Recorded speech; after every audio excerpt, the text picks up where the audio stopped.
ورحمة الله وبركاته. نحمده ونستعينه ونستغفره ونؤمن به ونتوكل عليه ونعوذ بالله من شرور أنفسنا ومن سيئات أعمالنا من يهده الله فلا مضل له ومن يضلله فلا هادي له ونشهد أن لا إله إلا الله وحده لا شريك له ونشهد أن محمدا عبده ورسوله. أعوذ بالله من الشيطان الرجيم. بسم الله الرحمن الرحيم. واذكروا إذا أنتم قليل مستضعفون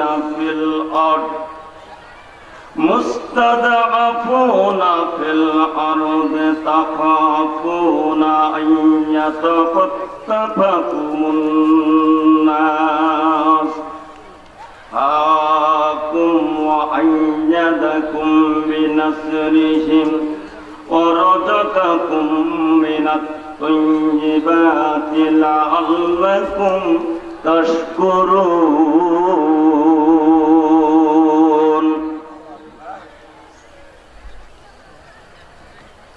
وقال أيضا لشان حبيبهم إن الله وملائكته يصلون على النبي يا أيها الذين آمنوا صلوا عليه وسلموا تسليما.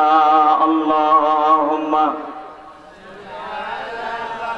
سيدنا مولانا محمد وعلى آل سيدنا حبيبنا محمد.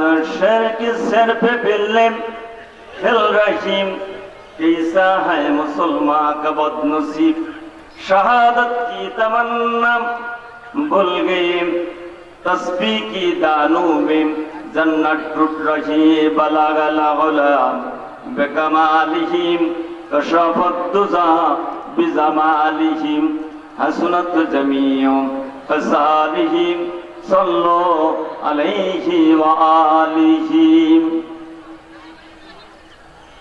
অধ্যকার খানপুর আজিমুশান ইসালে সব মাহফিলের জনাব সভাপতি মুআজ্জাজ মোহতারাম দেশ বরেণ্য ওলামায়ে কেরাম উপস্থিত মুরব্বিয়ানে কেরাম যুবক ভাইরা স্নেহের কচিকাচারা পর্দা অবস্থানরত আমার মা ও বোনেরা, আমি আমার আলোচনার শুরুতেই সকলকে আন্তরিক সালাম নিবেদন করছি। আসসালামু আলাইকুম ওয়া রাহমাতুল্লাহি ওয়া বারাকাতুহু। প্রাণ খুলে শুকরিয়া জ্ঞাপন করছি ওই মহান রবের যিনি মেহেরবানি করেন আমাদেরকে কোরআনুল কারীম দান করেছেন এবং আজকে স্পেশাল শুকরিয়া জ্ঞাপন করি।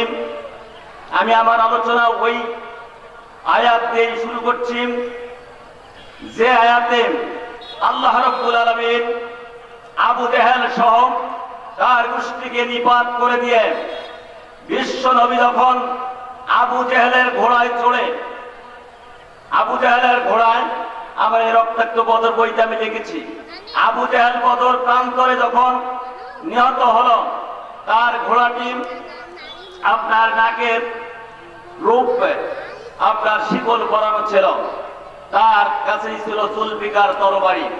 আবু জেহেলের তরবারি হাতে নিয়েই বিশ্ব নবী উঠলেন আপনার আবু জেহেলের সেই উটের পিঠে, যেই উটের পিঠে করে জাহান্নামের কীটকে মক্কা থেকে বদর প্রান্তরে এনেছিলাম বদরের কূপে নিক্ষেপ করে দিয়ে বিশ্বনবী মুহাম্মদুর রাসূলুল্লাহ সাল্লাল্লাহু আলাইহি ওয়াসাল্লামকে আপনার পিঠে করে নিয়ে মদিনার পথ ধরেছিলেন। ঠিক এমনই শুভক্ষণে আল্লাহ পাক আসমান থেকে ডেকে বলেছিলেন, নবী গো, আপনি তো মক্কা থেকে আসার সময় খুব কেঁদেছিলেন। মক্কার লোকেরা 13টি বছর ধরে আপনাকে রক্তাক্ত করেছেন, আপনার দাঁত ভেঙে দিয়েছেন, আপনি পেটে পাথর বেঁধেছেন, আপনার লোকগুলোকে হামলা মামলা অত্যাচার দিয়ে বিভিন্ন ভাবে নির্যাতন নিষ্পেষণ করেছিল। আর মক্কা থেকে বিতাড়িত করেছিল যখন আপনি জহবা নামক স্থানে বসে কাঁদতেছিলেন, আমি বলেছিলাম যে অবশ্যই নবী আপনি কাঁদবেন না, অচিরেই মক্কায় বিজয়ী বেশে আপনাকে আনা হবে। সেদিন বেশি দূরে নয়, আপনি ওই সময়ের কথা স্মরণ করুন। অজু করুন ইজা আনতুম কলিলুম মুস্তাদআফুনা ফিল আরদ। আপনি ওই সময়ের কথা স্মরণ করুন যেই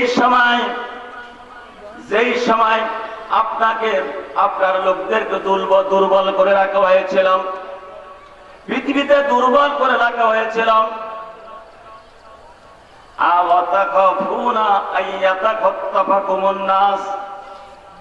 তখন আশঙ্কা ছিল যে কোনো সময় আপনাকে ধরে নিয়ে যাবেন।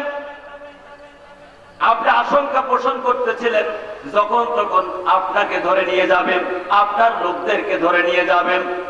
এমন একটি কঠিন সংকট মুহূর্ত আপনার অতিবাহিত হচ্ছিল।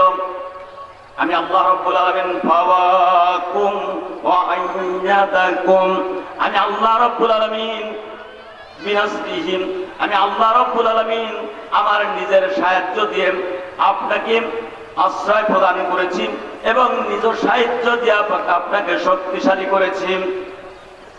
কি বলেন আমার ভাইরা, একটু খেয়াল করেন আমি কি বুঝাতে চাই। আল্লাহ পাক বদর থেকে যখন ফিরে যাচ্ছেন বিশ্ব নবী, তখন ডেকে বললেন, নবী আপনি তো কিছুদিন আগে এমন অবস্থা ছিল যে আপনাদেরকে দুর্বল করে রাখা লোকদেরকে যে কোনো সময় আপনার সরকারের আবু জাহেলের বাহিনী এসে ধরে নিয়ে যাবে, এই আশঙ্কায় আপনারা কাঁপতেছিলেন। আমি আল্লাহ রাব্বুল আলামিন বদরের প্রান্তরে আবু জাহেল, উতবা, সাইবা, রবিয়ার 14 গোষ্ঠীকে 14 জন, আবু জাহেল সহ 14 জন মক্কার শ্রেষ্ঠ নেতা ছিল, 11 জনকেই আপনার বদর কূপেই পথে ফেলেছি, আপনাকে বিজয়ী বসে মদিনার পথে রওনা করে দিয়েছি। এর চেয়ে সুফল আর কি চান? যাতে করে লাআল্লাকুম তাশকুরুন, যাতে করে আপনারা শুকর করতে পারেন, আপনি এবং আপনার সাহাবা শুকর করতে পারে। এজন্য আমি আল্লাহ রাব্বুল আলামিন এই ব্যবস্থা করেছি। জোরে বলেন সুবহানাল্লাহ। আমরা কিছুদিন আগে কি অবস্থায় ছিলাম বলেন?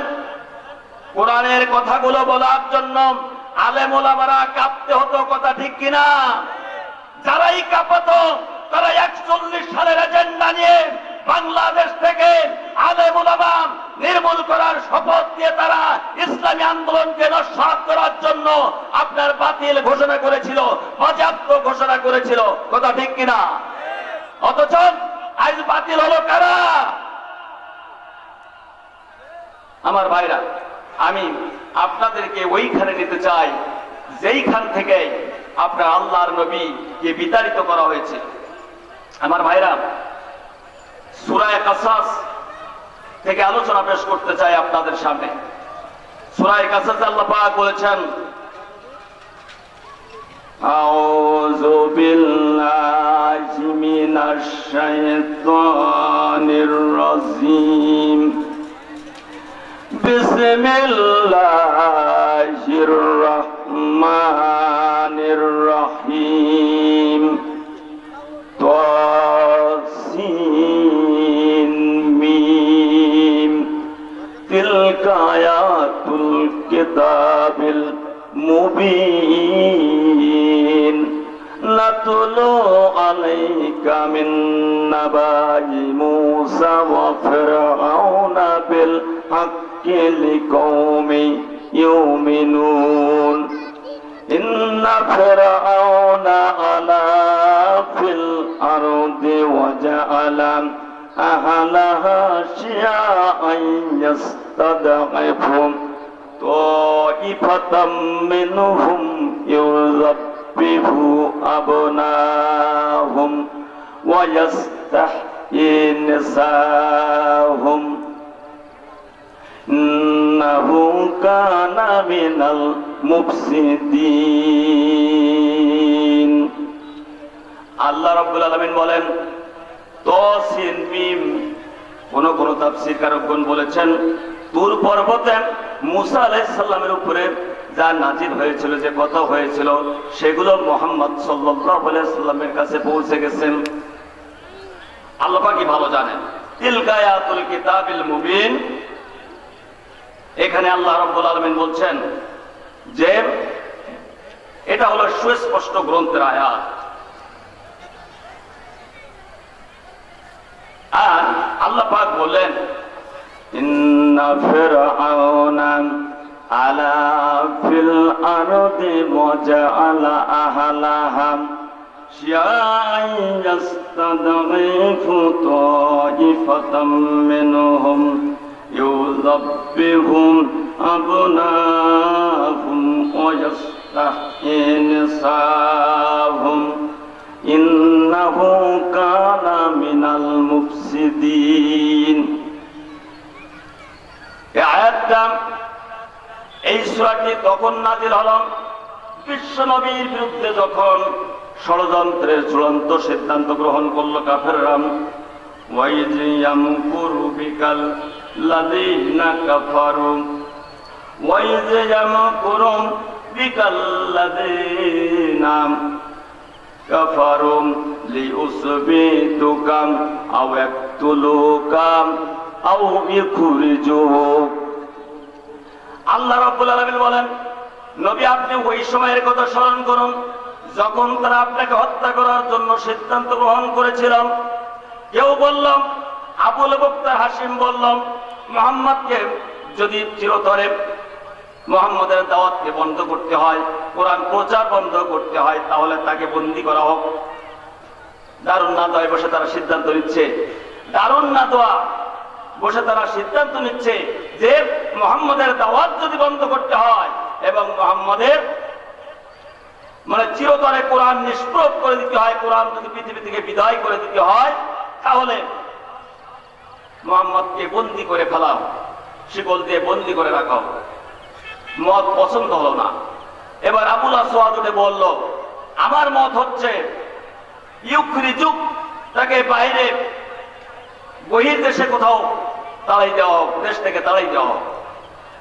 এ ব্যাপারেও সাই মিলল না। শেষ পর্যন্ত আবু জেহেল বলল এর একমাত্র পথ হলো আমরা উমারকে পাঠিয়েছিলাম হত্যা করার জন্য, কিন্তু উমার তার হয়ে গেছে, অতএব আমরা এখন প্রত্যেক গোত্র থেকে প্রতিনিধি নিয়ে আমরা সবাই মিলে একযোগে মুহাম্মদকে হত্যা করতে পারলেই হবে যথার্থ আমাদের বুদ্ধিমানের কাজ। ইবলিস বলল আসলে কথা ঠিক আছে, এটাই হোক।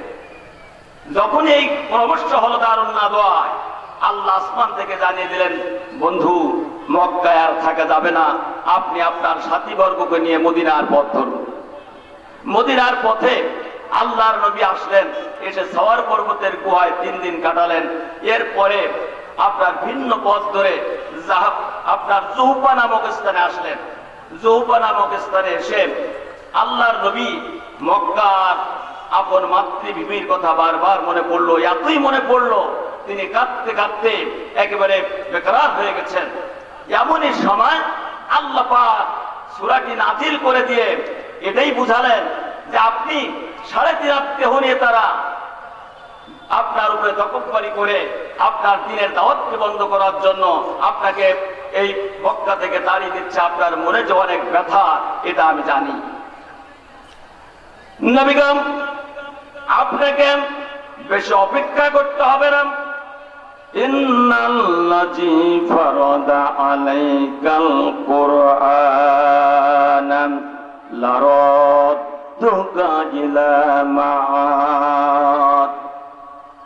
নবীগণ আপনাকে বেশি অপেক্ষা করতে হবে না। আমি তো ওই আল্লাহ, যে আল্লাহ ফিরআউনকে টাইট দিয়েছেন, নমরুদকে টাইট দিয়েছেন, পৃথিবীর বড় বড় শক্তিধর মানুষ ছিল তাদেরকে টাইট দিয়েছি। আমি তো আট সম্প্রদায়কে, আমি তো সম্প্রদায় যারা 100 হাত করে লম্বা ছিল, এক একটা মানুষ 100 হাত করে লম্বা, প্রতিদিন এই মানুষগুলি একটা করে উট দিয়ে নাস্তা করত। আমি আল্লাহ, ওই আল্লাহ যাদেরকে আমি নাস্তানাবুদ করে দিয়েছি পৃথিবীর বুক থেকে, আমি তাদেরকে মেলামাইট করে দিয়েছি, আমি তো সেই আল্লাহ। অতএব আপনি চিন্তা করবেন না। আবু জেহেল উতবা সাইবা আপনার মক্কা মাতৃভূমি থেকে বিতাড়িত করেছেন। বেশি দূরে নয় সেদিন, যেদিন আপনি বিজয়ী বেশে মক্কার ঘরে আজান দিবেন। জোরে বলেন সুবহানাল্লাহ। আল্লাহ পাক বললেন যে আমি নাতুলু আলাইকা মিন নাবাই মূসা ওয়া ফিরআউনা বিল হাক্কি লিকওমি ইউমিনুন। আমি আপনার সামনে তেলাওয়াত করতেছি মুসা এবং ফেরাউনের সংবাদ, যাতে করে লিকওমি ইউমিনুন, যাতে মুমিনরা দৃঢ় হতে পারেন, মুমিনরা দৃঢ় প্রত্যয় হতে পারেন। এজন্য আমি আল্লাহ রাব্বুল আলামিন মুসা আর ফেরাউনের কাহিনীটা আপনাকে শুনিয়ে দিচ্ছি। ধরে বলেন সুবহানাল্লাহ। সে কি করেছিল? ইন্না ফিরআউনা আলা ফিল আরদি ওয়া জাআলা আহলাহা শিয়াআন ইয়াস্তাদঈফুম তাইফাতাম মিনহুম ইউযাব্বিহুম আবনাআহুম ওয়া ইয়াস্তাহয়ী নিসাআহুম ইন্নাহু কানা মিনাল মুফসিদিন। আল্লাহ পাক বলেন নিশ্চয় ফিরআউন এবং তার বাহিনী জমিনের মধ্যে তারা প্রথম কি করেছিল? জাতিকে তারা ডিভাইডেড করেছিল, দলে দলে ভাগ করে ফেলেছিল, দলে দলে ভাগ করেছিল। আরেকটা কাজ করেছিল ইউযাব্বিহু আবনাহুম ওয়া ইয়াস্তাহয়ী নিসাআহুম। আর বনি ইসরাইলের যত পুত্র সন্তান জন্মগ্রহণ করবে তাদেরকে হত্যার সিদ্ধান্ত গ্রহণ করেছিল, আর যত কন্যা সন্তান হবে তাদেরকে জীবিত রেখে দাসীতে পরিণত করবে। এই কৌশল কয় নম্বর কাজ? দুটো কাজ, তিনটি কাজ করেছিল সে। প্রথম নাম্বার কাজ হলো যে দলে উপদলে জাতিকে বিভক্ত করা, যাতে জাতি ঐক্যবদ্ধ হয়ে ফিরআউনের রাজতক্তে রাজপ্রাসাদে কোন রকম আঘাত না হানতে পারে, কোন রকম কামিয়াব না হতে পারে, বিজয় না আনতে পারে। এজন্য জাতিকে ডিভাইডেড করেছিল, ভাগাভাগি করেছিল। এটা ছিল তার ষড়যন্ত্রের প্রথম হাতিয়ার। দুই নাম্বার হলো মুসার উত্থান ঠেকানোর জন্য, যাতে করে বনি ইসরাইল গোত্রের মধ্যে কোন রকম পুত্র সন্তান জন্মগ্রহণ করতে না পারে, সেজন্য সিদ্ধান্ত গ্রহণ করলো যত বনি ইসরাইলের গোত্রের মধ্যে যত পুত্র সন্তান জন্মগ্রহণ করবে তাদেরকে সাথে সাথে হত্যা করে ফেলা হবে, আর কন্যা সন্তান যারা হবে তাদেরকে জীবিত রেখে কিপ্তিদের দাসে পরিণত করা হবে। এই কৌশল অবলম্বন করেছিল ফেরাউন। ফেরাউন কোথায় আছে? আমার ভাইরা, এই যে আপনার কৌশল, এটা শুধু ফেরাউনের ছিল না, ফেরাউনের পূর্বেও এই কৌশল অবলম্বন করেছিলাম আপনার বিভিন্ন সময়ে খোদাদ্রোহী শক্তি। আল্লাহ রাব্বুল আলামিন কোরআনে সাক্ষ্য দিচ্ছেন, ইন্নাল্লাযীনা ইয়াকুফুরুনা বিআয়াতিল্লাহি ওয়া ইয়াকতুলুনান নাবিয়্যিনা বিগাইরি হক। আল্লাহ রাব্বুল আলামিন বলেন সূরা আল ইমরানের 21 নম্বর আয়াত, আল্লাহ পাক বলেছেন যে কাফের যারা তারা নবীদেরকে অন্যায়ভাবে হত্যা করেছিল।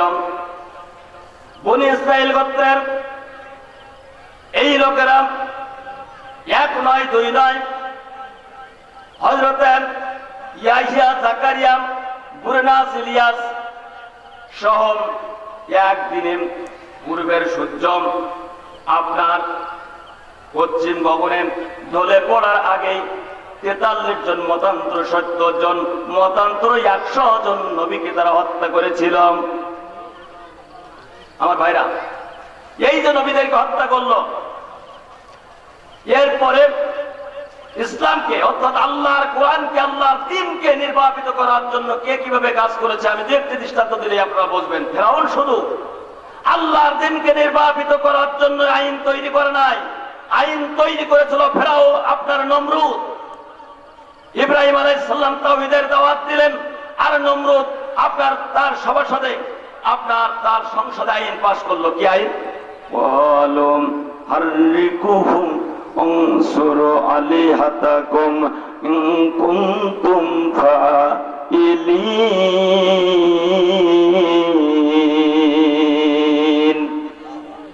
আল্লাহ পাক বলেন ইব্রাহিম নবীর বিরুদ্ধে, জাতির পিতার বিরুদ্ধে, আমাদের জাতির পিতাকে বলুন বলুন,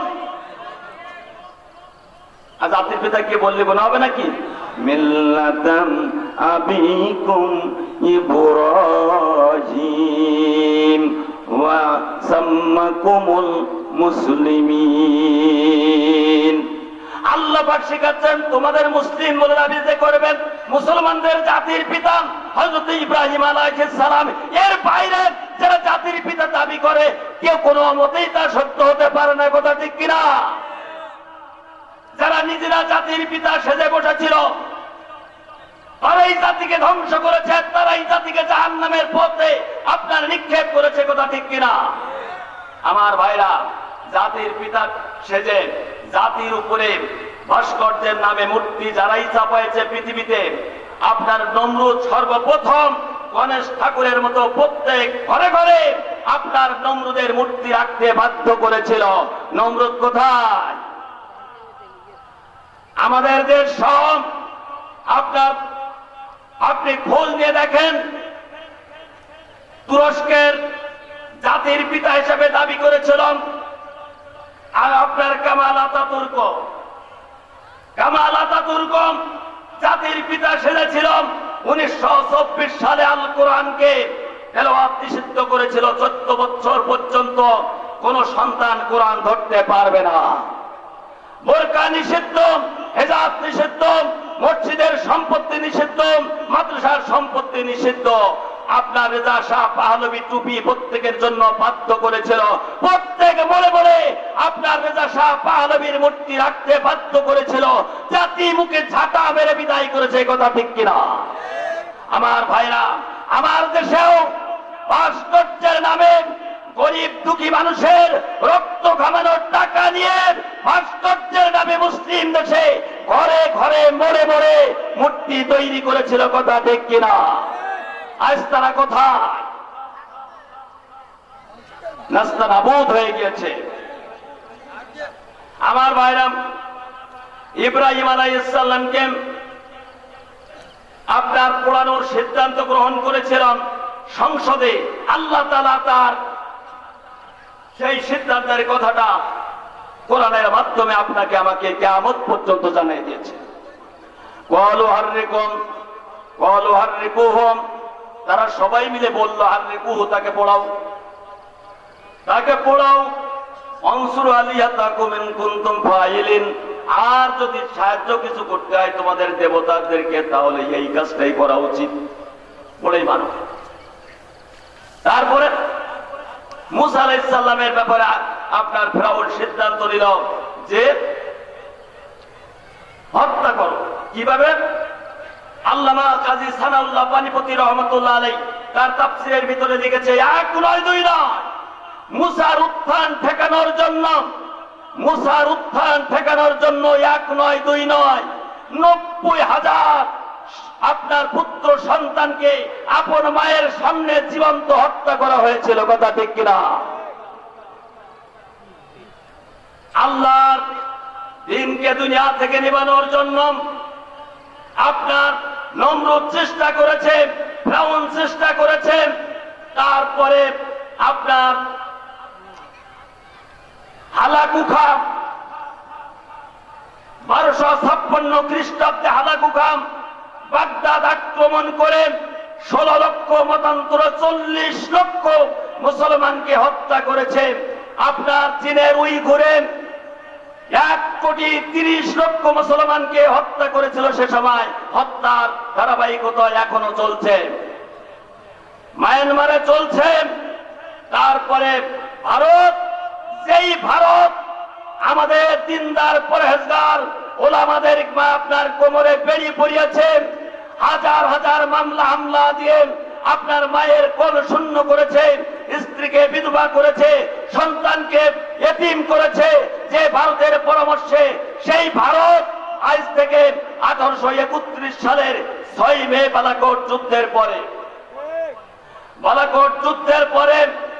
1861 থেকে 1864 এক নয় দুই নয় 50,500 আলেমকে তারা দিল্লির চকবাদ থেকে পাকিস্তানের খাইবার পর্যন্ত এমন কোন গাছ ছিল না যেই গাছের ডালে আলেমের মাথা ঝুলে নেই।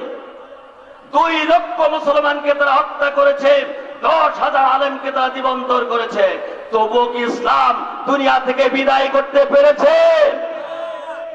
আমার ভাইরা, আমাদের সরকার ইতিপূর্বে আমার মতো মানুষকে 14টি মামলায় আসামি করেছেন। আমি বছরের পর বছর চলে গেছেন, সন্তান স্ত্রী পুত্র ফেলে বন জঙ্গলে বিভিন্ন জায়গায় আমাকে কাটাতে হয়েছে। এমনি করে আপনার হাজার হাজার আলেমকে ভিটে ছাড়া করেছেন, হাফেজদেরকে কারাবন্দী করেছে, মামলা ডজনের পর ডজন মামলা দিয়ে তাদেরকে তাদের অর্থ লুটপাট করেছে। আমার ভাইরা, আমার ভালো মনে পড়ে আপনার স্বাধীনতার স্থপতি হিসাবে খ্যাত মরহুম প্রেসিডেন্ট শেখ মুজিবুর রহমান, তিনি আক্ষেপ করে বলেছিলেন, পাকিস্তান পায় তেলের খনি, সৌদি পায় সোনার খনি, আর অন্যরা পায় হীরার খনি, আমি পেয়েছি চোরের খনি। কথা ঠিক কিনা? কথা ঠিক কিনা? তার কোন ধর্মে তিনি স্বাধীনতার চেতনাকে লালন করার স্বপ্ন দেখিয়ে গোটা দেশ এবং জাতিকে কয়েদখানায় পরিণত করেছিল। আপনার গোটা দেশটাকে জেলখানায় পরিণত করেছিল। হাজার হাজার মামলা দিয়ে গোটা জাতিকে নিরন্ন করেছে। আপনার নিরপরাধ দেশের শীর্ষস্থানীয় আলেমদেরকে ফাঁসির কাস্তে ঝুলিয়ে নারকীয় তাণ্ডব সৃষ্টি করেছে। আমার ভাইরা, এখানে কি শেষ? এখানে শেষ নয়। তিনি বলেছিলেন 41 সাল পর্যন্ত থাকবো এবং বাংলাদেশে আলেম ওলামারা যাতে করে কোরআন খুলে করে বাংলার আকাশ বাতাসে আল্লাহর বাণী প্রচার করতে না পারে, তার জন্য আপনার আইন তৈরি করেছিল। তার বিনা পারমিশনে কোরআনের কোনো মাহফিল হবে না। কথা ঠিক কিনা? আজকে কোথায়?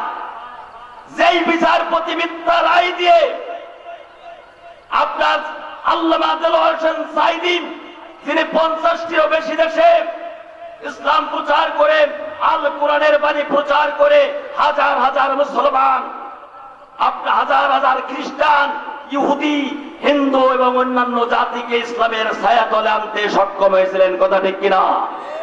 সেই মানিক নামক আপনার দুর্বৃত্ত, সেই মানিক নামক অবিচারক বিচারের চেয়ারে বসে আল্লামা দেলোয়ার হোসেন সাঈদী রায় দিয়েছিল। কথা ঠিক কিনা?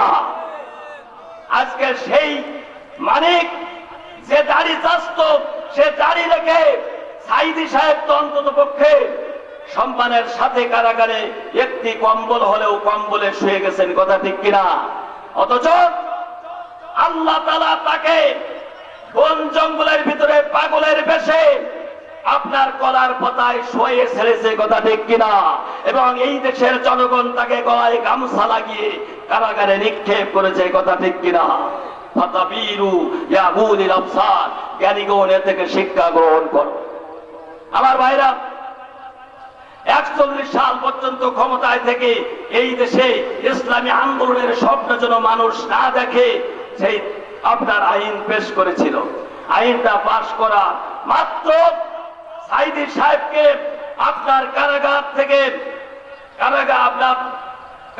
থেকে জেলে নেওয়া, আপনার হাসপাতালে নেওয়া হলো চিকিৎসার অজুহাতে। তিনি হাসি মুখে মিষ্টি হাসি দিয়ে ঢুকলেন হাসপাতালে, বেরিয়ে আসলেন মৃত্যু লাশ হয়ে। আল্লাহ পাকই ভালো জানেন কি হয়েছে, তবে বিষয়টা সাংঘাতিক সন্দেহের চোখে আমরা দেখছি। কথা ঠিক কিনা? আমার ভাইরা, তারা চেয়েছিল এই দেশে ইসলামী আন্দোলন তথা কোরআনের আন্দোলনকে আপনার নিভাই দিতে। তারা কি তা পেরেছে? তারা কি পেরেছে? পারবে কিয়ামত পর্যন্ত? পারবে না। আমার ভাইরা, তাহলে ফিরআউন আইন তৈরি করলো যে পুত্র সন্তানকে হত্যা করো, তাহলে মুসা আসতে পারবে না। আর মুসা যদি না আসে তাহলে আমার রাজত্ব চিরদিন টিকে থাকবে। সরকার এদেশে চেয়েছিল, আওয়ামী বাকশালীরা কান পেতে শোনো, তোমরাই চেয়েছিলে এদেশে চিরদিন আলেম ওলামা শূন্য করে শিক্ষা ব্যবস্থা ধ্বংস করেছ, অর্থনীতি ধ্বংস করেছ, ইসলামী ব্যাংক লুট করেছ, ইসলামী ব্যাংকের ম্যানেজিং ডাইরেক্টরকে রাতারাতি অপসারণ করে আপনার উড়ে এসে আপনার শিকারীর শকুনের মতো তোমরাই সেটা গ্রাস করেছিলে। কথা কি মিথ্যা? কিন্তু আমি বলতে চাই, তোমার বাবা শেখ হাসিনা, তোমার বাবা এদেশে ইনশাআল্লাহ বলে দেশ স্বাধীন করে তারপরে সাক্ষ্য দিয়ে গেছে তিনি সব ডানে চোর, বামে চোর, সামনে চোর, পিছে চোর। এই চোরদের নিয়ে তুমি রাষ্ট্র গঠন করেছিলে। তোমার বাবা আমলে যারা চোর ছিল, তোমার আমলে প্রত্যেকে হয়েছে ডাকাত। কথা ঠিক কিনা? আর এই দেশে এমন কোন সেক্টর নাই তোমরা লুট করো নাই। তোমরা এখন গা ঢাকা দিয়েছ। এক একজনের আপনার বস্তায় বস্তায় টাকা উদ্ধার করা হচ্ছে। এরা ব্যাংকে রাখে নাই, এরা মনে করেছিল মনে করেছিল চিরদিন সম্পদ তাদের কাছেই থাকবে। আছে? আমার ভাইরা, আল্লাহ পাক বলেছেন ইউরিদুনা লিইউতফিউ নূরাল্লাহি বিআফওয়াহিহিম ওয়াল্লাহু মুতিম্মু নূরিহি ওয়ালাউ কারিহাল কাফিরুন। আল্লাহ পাক বলেছেন তারা চায় মুখের ফুৎকার দিয়ে আমার নূরকে নিভাতে চায়। আমি আল্লাহ ঘোষণা করছি অবশ্যই আমার এই নূরকে আমি এই বিকশিত করব এবং তাতে কাফেরদের অন্তরে যত জ্বালা যন্ত্রণা থাকুক তাতে আমি আল্লাহ আমার কিছু আসে যায় না। আমার ভাইরা, ছোট্ট একটা গল্প। বাপ বেটা গেছে গ্রামের লোক শহরে বেড়াতে, রাত হয়ে গেছে অনেক, খুব সংক্ষেপে বলছি, রাত হয়ে গেছে অনেক, হোটেলে সিট দিয়েছে। হোটেলে সিট নেওয়ার পরে আপনার হোটেল বয় বলছে যে রাত্রে শোয়ার সময় আলোটা নিভাই দেবেন, খেয়াল করবেন, আলোটা নিভাই দেবেন। এখন গ্রামের লোক তো ল্যাম্প ফুক দিয়ে নিভাতে হয়, এটাই জানে। সুইচ যে কি অফ করতে হয় এটা তার জানা ছিল। এখন ছেলেকে বলছে বাবা যে আলোটা নিভাও। ছেলে টেবিলের উপরে উঠে ফুক দিচ্ছে। ফুক কি দিচ্ছে বলুন? ফুক দিচ্ছে। সারাদিন ফু দেয়, নেবে না। তারপরে আপনার বাপ বলতে আমিও আসি। দুইজন বাপ বেটা দুইজন ফুক দিচ্ছে, বাপ বেটা দুইজন ফুক দিচ্ছে। নেবে বলেন? বাপকে ফুক দিয়ে নিবানো যায়? আমি ভালো করে বলতে চাই, শেখ হাসিনা ভারতে আশ্রয় গ্রহণ করেছে। ভারতের নরেন্দ্র মোদী এবং শেখ হাসিনা দুজন মিলে বাংলাদেশের কোরআনের আলোকে নিবানোর জন্য যত ষড়যন্ত্র করুক না কেন, কিছুতেই তোমরা গোষ্ঠী শুদ্ধ কোরআনের আলোতে চলছে যাবে, পুরে ছাই হবে, কিন্তু তোমরা কখনো কোরআনের আলোকে বাংলাদেশ থেকে নিবাতে পারবে না, পারবে না, পারবে না। আমার ভাইরা, আমি আপনাদের সামনে দু একটি কথা বলতে চাই। আজকে আমরা ওয়াজ করতেছি, আমার মতো বক্তা তো দূরে থাক, আল্লামা দেলোয়ার হোসেন সাইদি সাহেবের মতো বক্তা এই বাংলাদেশের সুলতানুল ওয়াইদিন তিনি ওয়াজ করে চলে গেছে, ওয়াজ করে চলে গেছে।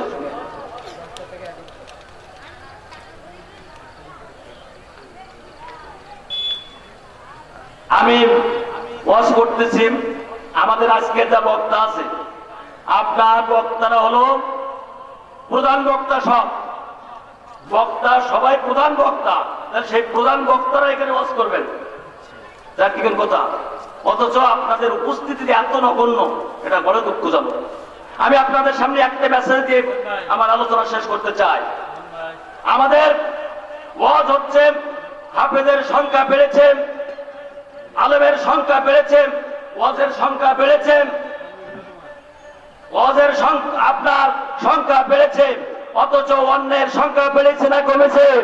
বলেন বলেন।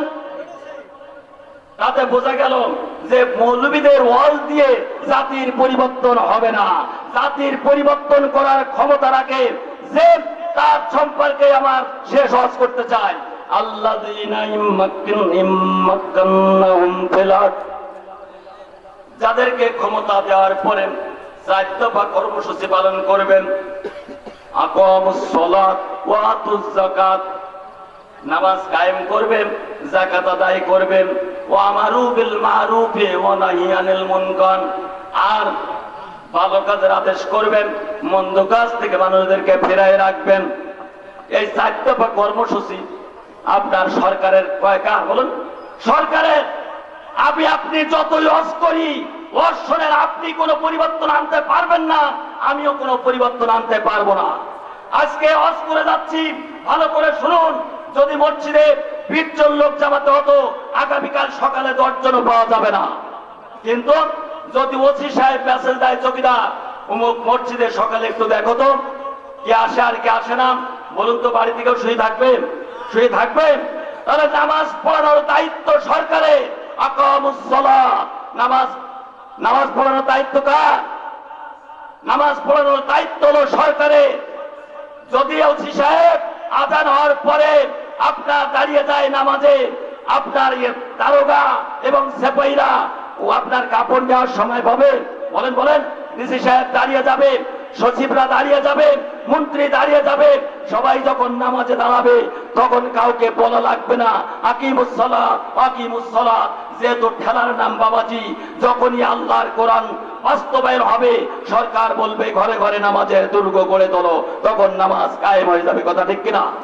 যদি আপনার অর্থনীতির মেরুদণ্ড ভেঙে চুরমার হয়ে গেছে, আল্লাহ পাক বলেছেন সরকার যদি হয়ে থাকো তাহলে ওয়াতুজ যাকাত, সুদ ভিত্তিক অর্থ ব্যবস্থার মেরুদণ্ড চূর্ণ করে দিয়ে তুমি যাকাত ভিত্তিক, ইনসাফ ভিত্তিক অর্থ ব্যবস্থা কায়েম করো। কোন গরিব সমাজে থাকবে না, লাঞ্ছিত থাকবে না, অসহায় থাকবে না, সমস্ত মানুষের মুখে হাসি ফুটবে। সুদের মতো অভিশাপ থেকে জাতি মুক্তি পেয়ে যাকাত ভিত্তিক অর্থ ব্যবস্থা থেকে দৌড়াবে। কথা ঠিক কিনা? এরপরে আজকে সুদ, ঘুষ, জেনা, ব্যভিচারী যত অপকর্ম আছে, যত হচ্ছে, অপকর্ম তত বাড়ছে। এই অপকর্ম বন্ধ করার ক্ষমতা রাখে একমাত্র সরকার।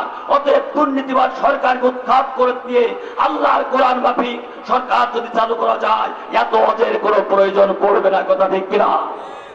এরপরে আর অন্যায় আনিল মুনকার, আপনার সুদ, ঘুষ, জেনা, ব্যভিচারী, ডাউটবাজি, লম্পটি, অন্যায়, অবিচার, জুলুম, নির্যাতন যা আছে বাংলাদেশ সহ গোটা পৃথিবীতে থাকবে না, থাকবে না, থাকবে না। যদি আল্লাহর কোরআনমুখী একটি সরকারকে আমরা ওই সংসদে পাঠিয়ে দিতে পারি, সমস্ত ওয়াজের শেষ হজ, সমস্ত ওয়াজের সাবস্টেন্স বা সারমর্ম হলো আল্লাহর কোরআন মোতাবেক দেশ এবং জাতি পরিচালনা করতে পারে এবং পরিচালিত হয়, এমন একটি সরকার আগামী সংসদে আমরা দেখতে চাই। কথা ঠিক কিনা? কারা কারা রাজি আছেন দেখুন, হাত তুলে দেখান। আল্লাহকে দেখান আল্লাহর কোরআন দিয়ে দেশ চালাতে চাই আমরা। চোর, গুন্ডা, বদমাইশ আর চাই না। বাংলাদেশের প্রতি সাইদির রক্ত, আপনার মুজাহিদ রক্ত, আপনার নিজামী সাহেবের রক্ত রঞ্জিত হয়েছে, শহীদদের রক্তে রঞ্জিত হয়েছে। শহীদদের রক্ত বৃথা যেতে পারে না। আমরা অচিরেই দেখতে চাই বাংলাদেশের আকাশে কলেমার পতাকা উঠছে। কথা ঠিক কিনা? ওমা তৌফিকি ইল্লা বিল্লাহ। আসসালামু আলাইকুম ওয়া রাহমাতুল্লাহি ওয়া বারাকাতুহু।